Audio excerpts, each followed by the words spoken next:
Raskin was pulled, Raskin was pushed, Raskin was tugged, and Raskin was even hugged, but apparently the foul was on big Joe Hart. Welcome back, guys, to Fog Football. Former Celtic defender Mark Wilson, he agrees with Ifab. Pretty much everybody agrees with Ifab.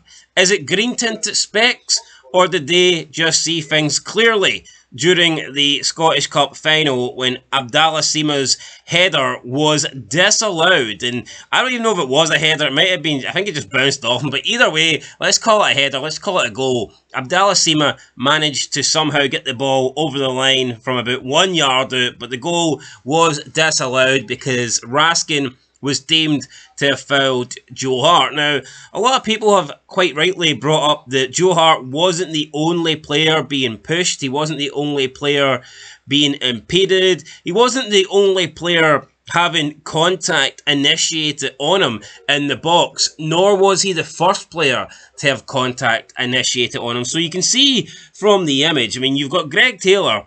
He's pushing Raskin, then he wraps an arm around Raskin. He's literally stopping Raskin from getting to where he wants to go. Even the moment when Raskin puts two hands on Joe Hart, you can still see Greg Taylor with his arm wrapped around Raskin. You also see two Celtic players, I believe Welsh and someone else, who are got both arms wrapped around Dessers. So you could definitely say there's more than one player being fouled here. However, yet for some reason it was Celtic that were awarded the foul and Rangers got absolutely nothing. So, I mean, it doesn't make any sense to me. If multiple players are being fouled, then surely that cancels each other out and you should just continue. You should give the goal. I think that would have been the fair decision, but apparently not. Now, Mark Wilson did respond to a caller on Super Scoreboard Live about this, and he wasn't having it. He was talking about how he doesn't believe Rangers players were fouled in this set piece, the build up to the goal. He thinks the only person that was fouled was Joe Hart, and of course he would think that, but I mean, there's multiple players being caught. There's contact on multiple players are being touched and pulled and tugged and hugged and all that shit, so I'm not quite sure why the foul was just given against Joe Hart. But Mark Wilson says, quote, "I thought the big call, the disallowed goal, they got that right. I sympathise with the referee.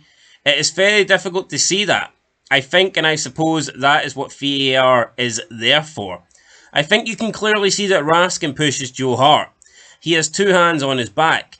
I hear the moans that Greg Taylor is fouling Raskin before, but I honestly don't think there is enough in that.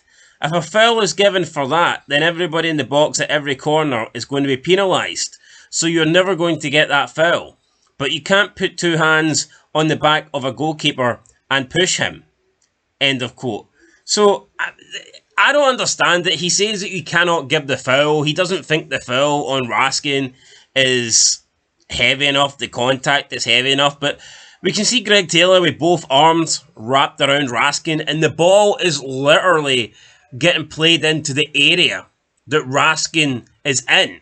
So therefore, if Raskin is impeding, if Raskin is preventing Joe Hart from getting the ball, then you can make the exact same claims that Greg Taylor is therefore preventing Raskin from getting the ball because he's got his arms wrapped around him. He's preventing Raskin. He's making it difficult for Raskin. He's impeding Raskin for making an effort for getting to the ball. So I don't understand it. For me, if you can see a foul here on Joe Hart, then you can see a foul here on Raskin. But for some reason, the foul wasn't given on Raskin. The foul was given on Joe Hart, and obviously the goal was disallowed. Now, Ifab have come out and they have pretty much explained, they've offered an explanation as to why Raskin was punished and not Taylor. So, Law 12 states that a foul is awarded when a player, quote, pushes a rival, holds an opponent, or impedes an opponent with contact. And that's exactly what Greg Taylor has done here. He pushes Raskin, he holds Raskin, and he impedes Raskin using contact to prevent him from getting to the ball. So, according to Ifab rules, Law 12, there should have been at least a penalty here given or awarded from the foul by Greg Taylor on Raskin. However, It must be judged to be, quote, careless, reckless, or using excessive force, end of quote. And in this case, the VAR team did not agree that Greg Taylor was careless, reckless, or using enough force in order to give a foul against him, but they deemed that Raskin was either careless, reckless, or using enough force against Joe Hart to give the foul there. I honestly don't see what the difference is. I think if you're going to give a foul for one, then you have to give a foul for the other. Therefore, I think they both cancel each other out, and I think the goal should have been awarded. For me, I think this is very, very soft. I don't agree that it's 100% a foul on Joe Hart.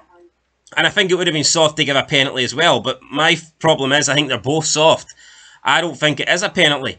I don't think there's enough contact from Greg Taylor on Raskin. But I don't think there's enough contact either from Raskin on Joe Hart. And if you look at it, I think there's actually more. I think there's more contact from Greg Taylor to Raskin than there is for Raskin to Joe Hart. All Raskin does is give Joe Hart a little push.